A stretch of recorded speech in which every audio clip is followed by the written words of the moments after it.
오늘 맥주 감사 주일에 우리에게 주실 하나님의 말씀 시편 107편 1절에서 9절까지의 말씀입니다. 시편 107편 1절에서 9절까지의 말씀, 함께 말씀을 봉독합니다. 여호와께 감사하라. 그는 선하시며 그 인자심이 영원하미로다. 여호와의 속량을 받은 자들은 이같이 말할지어다. 여호와께서 대적의 손에서 그들을 속량하사 동서남북 각 지방에서부터 모으셨도다. 그들이 광야 사막길에서 방황하며 거주할 성읍을 찾지 못하고 줄이고 목이 말라 그들의 영혼이 그들 안에서 피곤하였도다. 이에 그들이 근심 중에 여호와께 부르짖음에 그들의 고통에서 건지시고 또 바른 길로 인도하사 거주할 성읍에 이르게 하셨도다. 여호와의 인자심과 인생에게 행하신 기적으로 말미암아 그를 찬송할지로다. 그가 사모하는 영혼에게 만족을 주시며 줄인 영혼에게 좋은 것으로 채워주심이로다. 아멘. You raise me up이라는 찬양으로 하나님께 영광 올려드리겠습니다.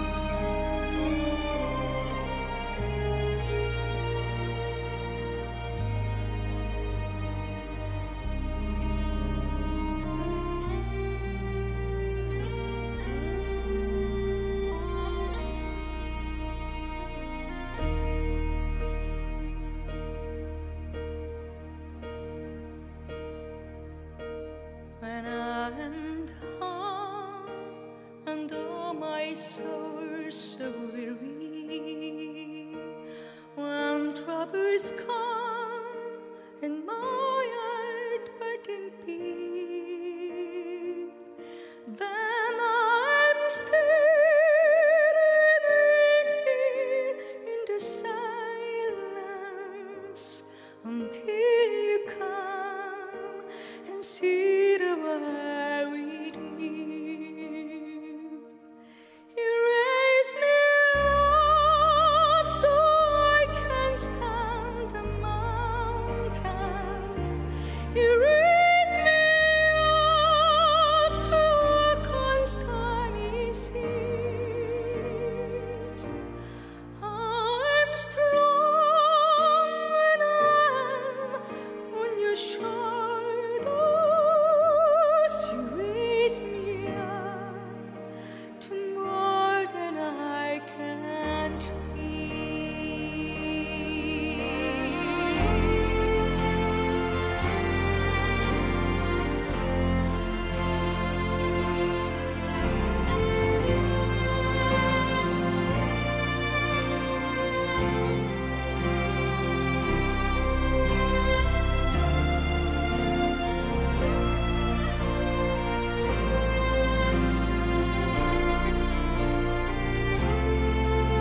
제가 완전하기 때문에 여러분 앞에서 설교하는 거 아닙니다.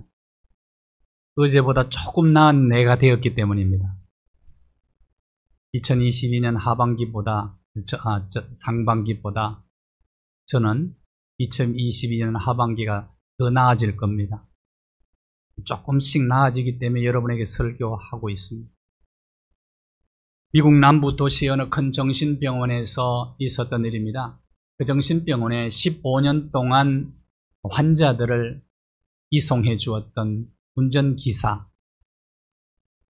어느 날 환자를 이송하고 나가려고 하는데 저 위층에서 창문을 열더니 한 사람이 나 좀 보소 그러는. 날 불렀습니까? 그렇습니다. 당신한테 할 말이 있는데요. 아니 무슨 말이에요? 당신은 정신이 건강하다는 것에 대해서 하나님께 감사해 본 적이 있습니까? 미친 사람이 별 얘기를 다 하는구만. 그리고 무심코 지나가 버렸어요. 그의 머릿속에 계속해서 당신은 건강한 정신을 주신 하나님께 감사해 본 적이 있습니까? 라는 이 말이 계속해서 맴도는 자기를 돌아보았습니다. 15년 동안 정신병 환자들을 이송하면서도 하나님 내 육체의 건강을 주신 것과 정신의 건강을 주신 하나님 앞에 감사해 본 적이 한 번도 없는 거예요. 그 이후로 그는 깨달음을 가지고 평생 나는 하나님께 감사하며 살리라고 다짐했다고 합니다. 성경은 이렇게 말씀합니다. 데살로니가 전서 5장 18절 말씀입니다. 중요한 요절이기 때문에 외워두시면 참 좋습니다. 같이 한번 읽어볼까요? 외우시는 분들은 외우시고요. 범사에 감사하라. 이것이 예수 그리스도 안에서 너희를 향하신 하나님의 뜻이니라. 중요한 단어가 범사라는 단어입니다. 범사라는 영어로는 in everything으로 되어 있어요. in all circumstances 이렇게 되어 있어요. 모든 일에 감사하라. 모든 환경에서 감사하라. 그런 뜻입니다. 모든 일, 모든 상황에서 감사하라. 우리가 건강할 때도 감사해야 되지만 병약할 때도 감사하고 일이 잘 될 때도 감사해야 되고 일이 잘 안 풀릴 때도 감사해야 돼요. 우리가 부요할 때도 감사해야 하지만은 우리가 가난해도 감사해야 된다. 이게 바로 범사라는 단어입니다. 모든 일에, 모든 상황에서 하나님께 감사해야 된다. 왜 그렇게 해야 되느냐? 이것이 우리를 향하신 하나님의 뜻이기 때문입니다.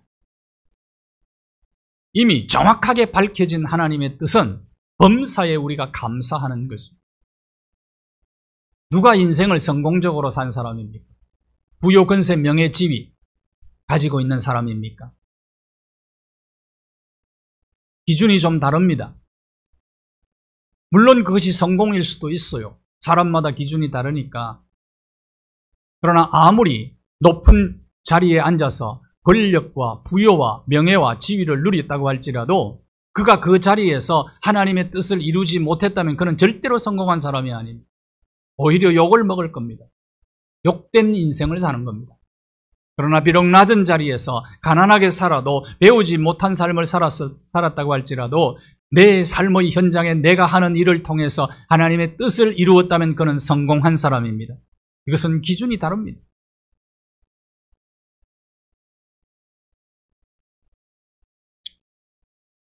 왜 우리가 범사에 감사해야 되느냐? 그것이 하나님의 뜻이기 때문에 그렇다. 여러분 다른 건 좀 잘못해도 괜찮아요. 범사에 감사하시면 하나님의 뜻을 이루는 삶을 살게 되는 겁니다. 범사에 감사합니다. 시어머니를 모시고 있는 어느 며느리에게 어떤 분이 질문을 던졌어요. 기특하기도 하고 어머니 잘 모시고 있는데 어떤 여인이 가장 행복한 여인이라고 생각하느냐고 그 며느리에게 물었어요. 그랬더니 바로 대답을 했어요. 며느리가 하와가 제일 행복한 여인이다. 왜냐하면 하와는 시어머니가 없었기 때문에. 시어머니가 있든 없든 시어머니를 모시든 안 모시든 감사하라는 것이 오늘 하나님께서 우리에게 주신 명령이에요. 범사에 감사하라. 모든 일에, 모든 상황에서 감사하며 살아야 되는 이유는 그것이 예수 그리스도 안에서 우리를 향하신 하나님의 뜻이기 때문이다. 미국의 어느 부흥사가 시골에 부흥회를 인도하러 가는데 버스를 타고 갔어요. 미국은 한 몇 시간씩 타잖아요. 몇 시간, 10시간씩 타기도 하고. 그런데 옆에 레슬링 선수처럼 생긴 흑인 여자가 아이를 5을 대고 차에 올라오더니 자기 옆자리에 차지하고 앉는 거예요. 근데 얼마나 또 시끄러운지 계속해서 장난치고 막 자리를 이렇게 밀고 들어오기 시작하는데 코너에 몰렸어요, 목사님. 너무너무 속이 상했어요. 기분이 나빴어요. 그러다가 갑자기 데살로니가전서 5장 18절 말씀이 기억이 났어요. 범사에 감사라고 했는데 감사의 조건을 찾기 시작을 했어요. 그 시간에 아무리 찾아도 못 찾겠어. 그러다가 한 가지 찾았어요. 감사의 조건. 이렇게 얘기했습니다. 하나님 앞에. 하나님, 이 여인이 내 마누라가 아닌 게 정말 감사합니다. 내 마누라. 찾아보면 감사의 조건 많이 있죠. 얼마든지 찾을 수 있습니다. 왜 우리가 감사해야 될까요? 감사해야 되는 이유는 도대체 무엇일까요? 3가지 말씀을 드리겠습니다. 오늘 첫째는 하나님의 속량 때문입니다. 속량이라는 단어가 오늘 1절과 2절에 나오는데 속량이란 말은 다른 말로 쉽게 표현하면 구원입니다. 값을 대신 지불하고 나를 자유케 해 주었다는 뜻이에요. 속량이라는 뜻이. 노예 시장을 생각해 보시면 됩니다. 여호와께 감사하라. 시편 107편은 감사하라는 명령으로 시작이 되거든요. 그런데 선하심과 인자하심 때문에 하나님께서 우리를 구원해 주신 것 때문에 감사하라는 겁니다. 토 여사가 쓴 톰 아저씨의 오두막집이라는 책이 있어요. 아주 감동적이죠. 노예시장 얘기가 자주 나옵니다. 링컨이 그 책 읽고 노예해방운동했어요. 너무너무 비참하지요. 노예시장에서 자식이 팔려가는데, 부모가 팔려가는데 너무나 비참한 상황이죠. 근데 누군가가 나타나서 대신 값을 지불하고 나를 자유를 주셨어. 이게 속량이에요. 속량. 허물과 죄로 죽었던 우리, 심판받아 지옥 갈 수밖에 없는 우리를 값을 대신 지불하고 거기서 나를 건져 자유케 해주셨다. 이보다 더 큰 은혜가 어디 있습니까? 그래서 감사해야 된다는 거예요. 이스라엘 백성들은 외세의 침입을 굉장히 많이 받았습니다. 우리나라와 비슷합니다. 그런 면에서. 자, 430년 동안 애굽에서 종살이 하던 사람 아닙니까? 그들이 나왔어요. 그때부터 아말렉과의 전쟁, 아모리 왕 시온과의 전쟁, 가나안 32명의 왕과의 전쟁, 왕정시대에도 블레셋, 모압, 암몬, 에돔 계속 전쟁을 치르잖아요. 북쪽 이스라엘 분열왕국 시대 때는 북쪽 이스라엘 아수르가 침략해가지고 아예 나라가 사라져버립니다. 주전 586년에 남유다는 바벨론에 의해서 침공을 당해서 성전은 불타고 예루살렘은 황폐화되고 그리고 쓸만한 사람 다 잡혀갔어요. 이 이스라엘 역사입니다. 그런데 어떻게 이스라엘이 다시 구원받게 되었느냐 이 말이에요. 그건 은혜 아니냐, 하나님의 은혜. 속량의 은혜 때문이다. 우리나라도 마찬가지입니다. 전쟁도 많이 치렀고요. 특별히 일제 36년 강점기가 끝나고 1945년 8월 15일 그때 우리나라 사람들은 어느 누구도 대한제국의 사람들은 일본으로부터 해방된다고 생각도 못하고 꿈도 못 꿨다고 해요. 그런데 1945년 8월 15일 일본 천황이 방송을 통해서 나는 일본은 연합군에 항복한다는 그 말 한마디 때문에 해방이 된 거예요. 하나님이 하신 것입니다. 우리 민족은 속량의 은혜를 받은 민족이에요. 속량. 그때 생존하셨던 분들이, 그때 사셨던 분들이 지금 얘기하는 거예요. 우리 김동길 교수님이 정말 이건 가슴에 막 감격을 가지고 늘 얘기하시더라고요. 절대로 해방될 줄 몰랐다는 거예요. 하나님의 속량의 은혜 아닙니까? 6.25 전쟁에서 우리를 속량해 주었잖아요. 낙동강까지 밀려 내려갔잖아요. 감사하지 않을 수가 없는 거죠. 속량의 은혜 때문에.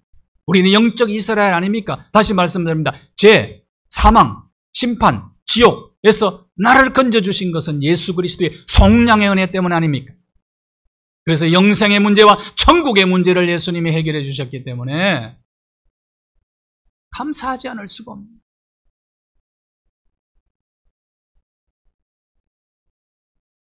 시편 107편 3절을 한번 보십시오. 동서남북 각 지방에서 모으셨도다. 바벨론 포로로 끌려갔는데 다시 돌아오게 하셨어요. 그래서 그들이 돌아왔는데도 또 죄를 범했어. 또 거역해요. 이게 인간의 타락한 본성이에요. 그래서 결국은 예수님 오신 이후에 나라가 또 망합니다. AD 70년에 로마 티투스 장군이 군사를 몰고 들어와가지고 예루살렘 성전에 검 다 벗겨가지고 불태우고 무너지고 나라 없이 2000년 동안 디아스포라 흩어져서 온갖 고난을 당하는 민족이 이스라엘 유대민입니다. 그러다가 1948년도에 다시 이스라엘이 독립국가가 됩니다. 우리나라와 닮은 꼴이에요, 이스라엘이. 우리나라도 1948년도에 우리 정부가 수립이 돼요.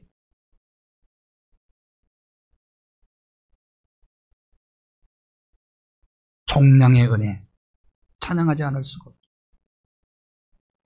크로스비 여사가 1820년에 미국 뉴욕에서 출생합니다. 근데 그의 생후 6개월 만에 가정부가 약을 잘못 줬어요. 그래서 실명이 됩니다. 완전 실명이 됩니다. 평생 시각장애인으로 살아갑니다. 근데 어릴 때 할머니가 성경 이야기를 들려주었어요. 그래서 영의 눈이 열려요. 찬송시를 9,000편 이상 쓰고요. 찬송가의 이 여인의 시가 수록된 게 24곡입니다. 24곡. 그래서 조부모의 역할이 나는 너무 중요하다고 봅니다. 이 시대에 부모의 역할, 조부모의 역할, 그 다음에 아이들, 이렇게 3대가 함께 움직여줘야 돼요. 교회에 와서 우리 아이들이 예배 1시간 드리고 가는 것으로 절대로 만족하시면 안 돼. 제자가 될 수가 없습니다. 이런 어린 아이들 신앙 훈련을 부모가 시켜야 되는데 부모가 안 시키고 교회에 맡기면 예배 드리면 그냥 되는 줄 알았어요. 절대로 안 되잖아요. 그러니까 미국의 청소년들이 전부 교회에서 계속해서 빠져나가고 있고 한국도 마찬가지예요. 학교 들어가면 안 나오는 거야.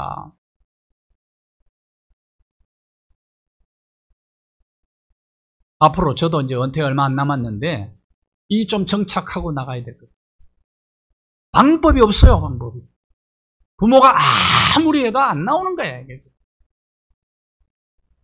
크로스비 여사도 어릴 때 할머니가 들려준 성경 이야기, 그 할머니는 크로스비를 제자로 만든.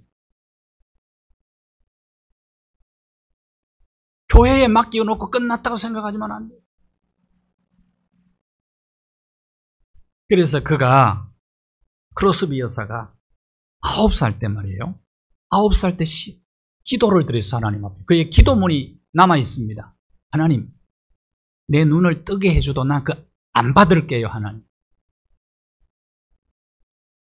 이 세속의 물결에 물들지 않는 깨끗한 눈을 가지고 내는 내 주님을, 나를 구원하신 주님을 그때 만나고 싶습니다. 만일에 우리 가정부가, 나를 실명시킨 가정부가 여기에 나타난다면 나는 정말 그에게 감사하게 되고 9살짜리가 이런 기도를 어떻게 드릴 수 있습니까?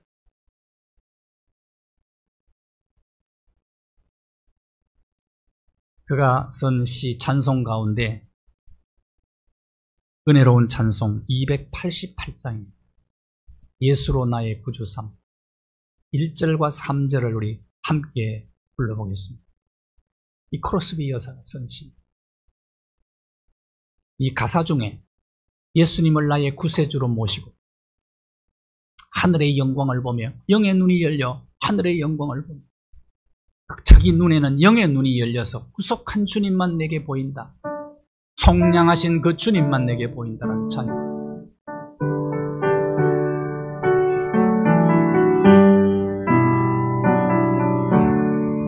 예수를 나의 구주 삼고 성령과 비로소 거듭나니 이 세상에서 내 영혼이 하늘의 영광 누리도다. 이것이 나의 간증이요 이것이 나의 찬송일세.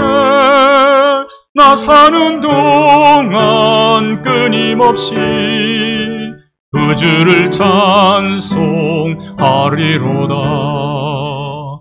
온전히 주님 누림으로 마음의 풍랑이 잔잔하니 세상과 나는 간 곳 없고 구속한 주만 보인. 세상과 나는 간 곳 없고 구속한 주만 보이도다. 이것이 나의 간증이요 이것이 나의 찬송일세. 나 사는 동안 끊임없이 구주를 찬송하리로다. 아멘. 나를 속량하신 주님을 바라보고 평생 나를 구속하신 주님만 감사하며 찬양하며 살겠다는 고백입니다. 나를 실명시킨 실수한 그 가정부가 나타나면 한없이 감사하겠다.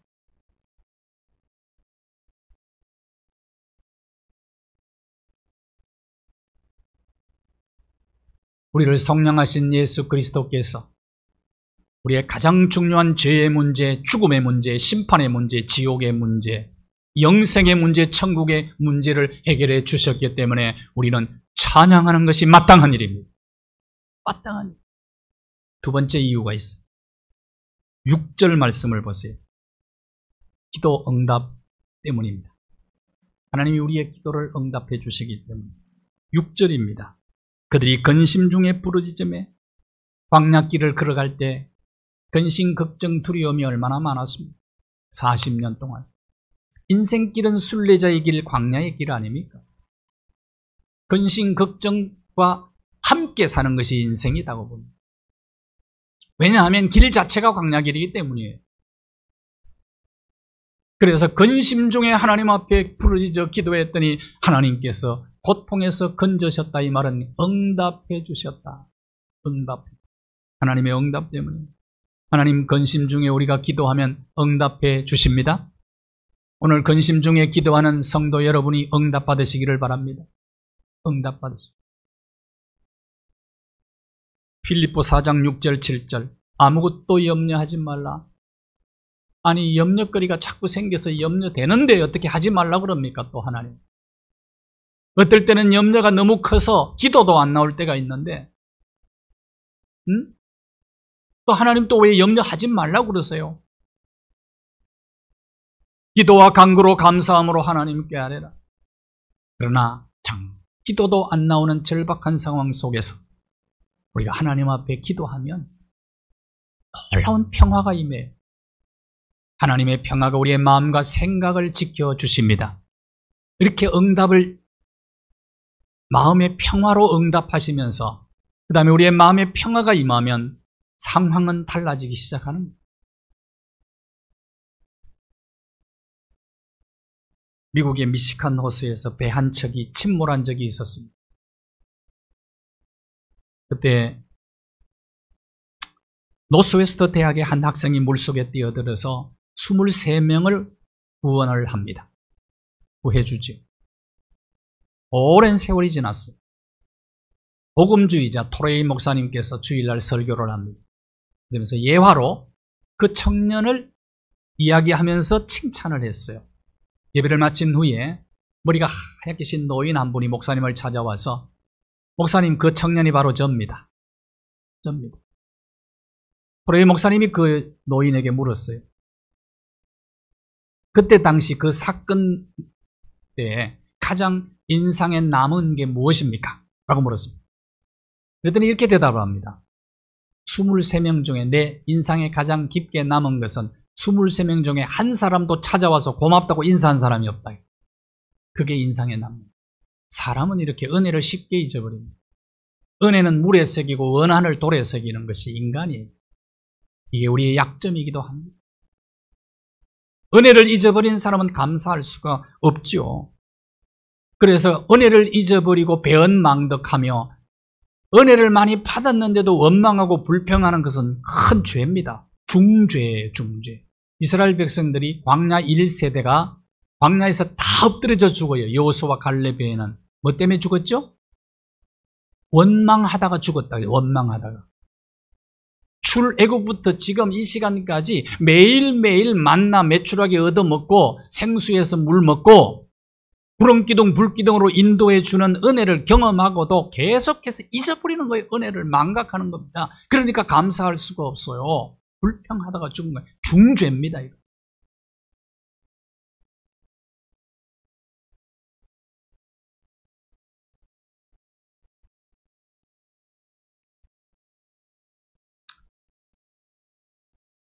개는 주인의 은혜를 절대로 잊지 않아요.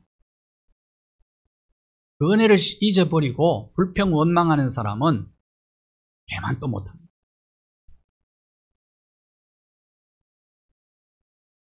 어떤 분이 그러더라고요. 개하고 절대로 달리기 하지 마라. 개하고 똑같이 뛰면 개 같은 사람 그런다. 개보다 조금 못 뛰면 개보다 못한 사람. 근데 개보다 앞서가면 개보다 더한 사람이다 그런다. 개는요, 우리가 다 고기 먹고 뼈다귀 그거 하나만 갖다 줘도 얼마나 좋아하는지 몰라요. 막 바지에 와서 비비기도 하고. 어떤 환경, 어떤 상황 속에서도 주인이 들어오면요, 팔짝팔짝 뛰면서 반갑게 맞아요. 그래요. 개는 주인을 배신하죠. 그래서 아마 사람들이 애완동물을 기르는 것 같아요. 사람에게 실망을 많이 한 것 같아요.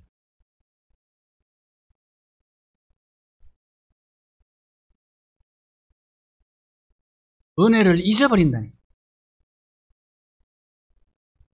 예수님께서 예루살렘으로 올라가시다가 갈릴리와 사마리아 사이의 어느 마을에 들어가셨어요. 그 마을에 10명의 나환자가 나와서 예수 선생이여 우리를 불쌍히 여겨주십시오. 고쳐달라고 기도합니다. 간구하니까 예수님께서 제사장에게 가서 너희의 몸을 보여주어라. 제사장에게 몸 보여주러 가다가 10명이 다 치료를 받아요. 기억하십시오.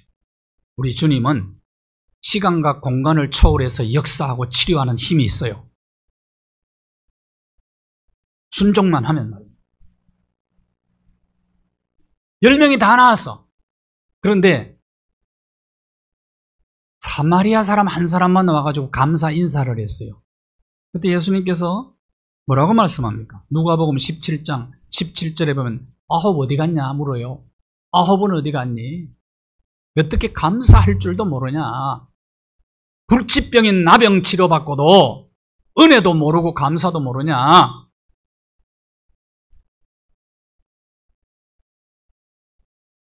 예수님께서 이 사마리아인에게 이렇게 얘기합니다. 가라! 내 믿음이 너를 구원하였느니라. 육신의 병도 치료받았지만 영혼의 병을 치료받았어요. 그러니까 전 존재가 구원을 받은 겁니다. 감사하는 자가.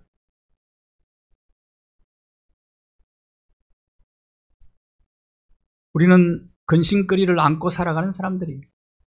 우리는 이 나환자들처럼 하나님께 기도해야지요. 주여 주시옵소서. 뭘 달라고요? 긍휼히 여겨줘. 주여 구원하여 주옵소서.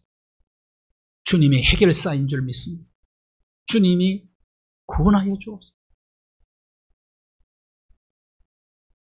그럼에도 불구하고 모든 일에 모든 상황에서 감사하며 하나님 앞에 순종하며 나아가는, 감사하며 찬양하며 순종하며 나아가는 자의 작은 신음소리에도 귀를 기울이시고 응답해 주시는 하나님이십니다.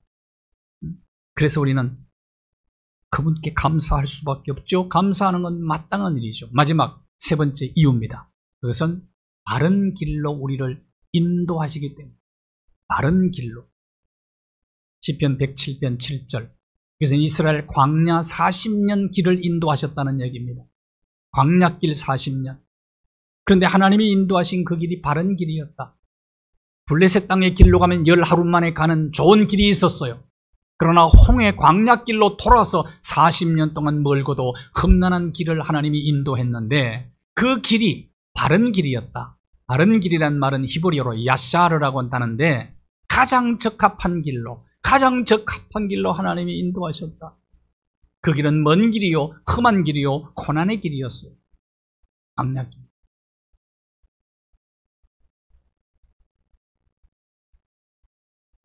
욥이 얼마나 고난을 많이 당했습니까? 고난당한 욥이 뭐라고 고백합니까?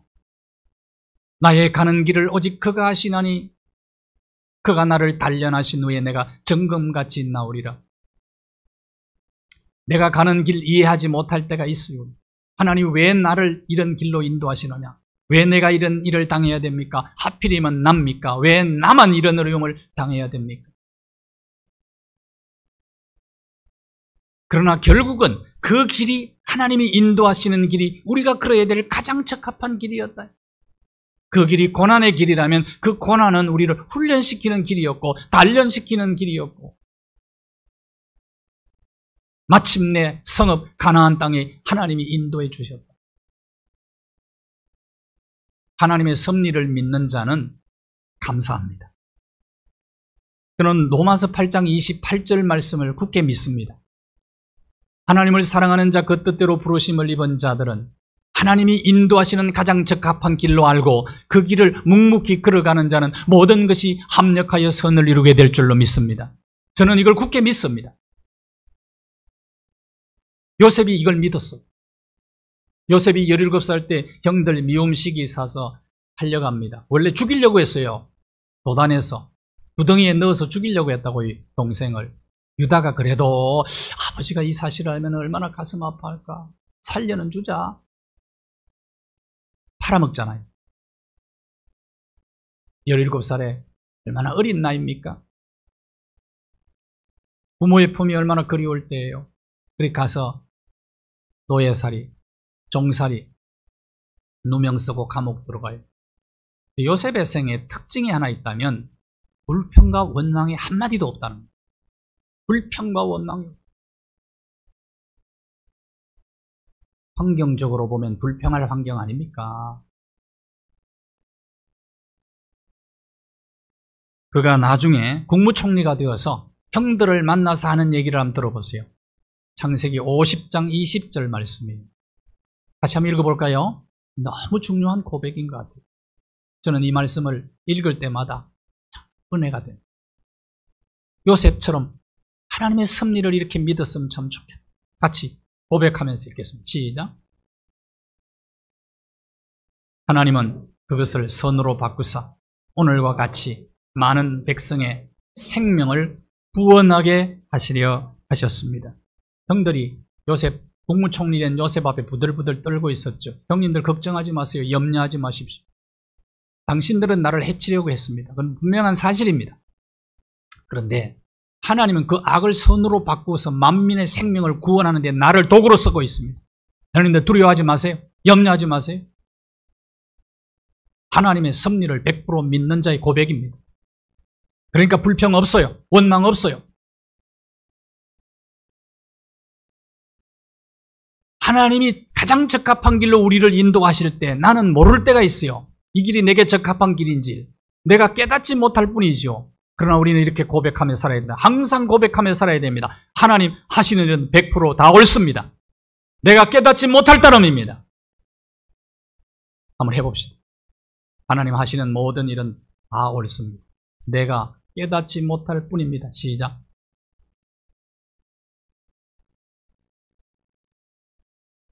이렇게 믿는 자가 모든 일에 감사, 모든 환경에서 감사할 수가 있는 거예요. 그래서 이런 감사는 기적을 낳습니다. 기적.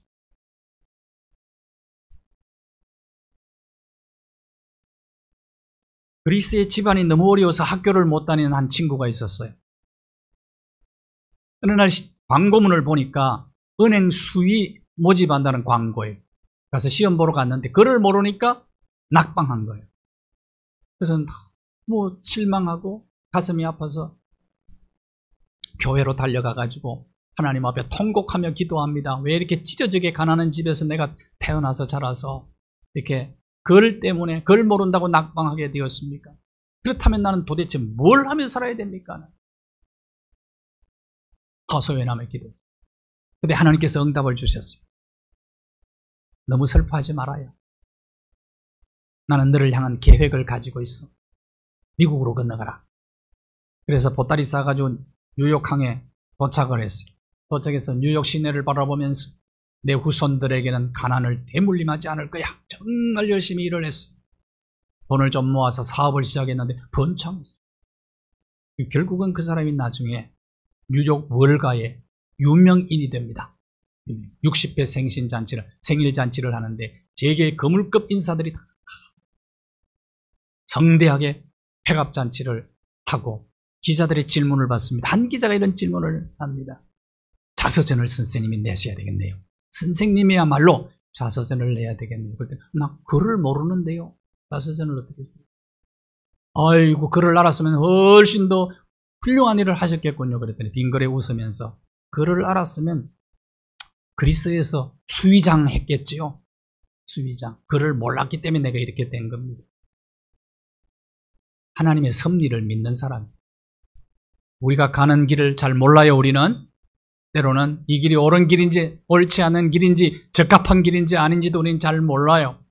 그러니까 하나님이 우리에게 말씀하시고 지시하고 인도하는 그 길이 우리가 가야 될 가장 적합한 길인 줄로 믿으셔야 됩니다.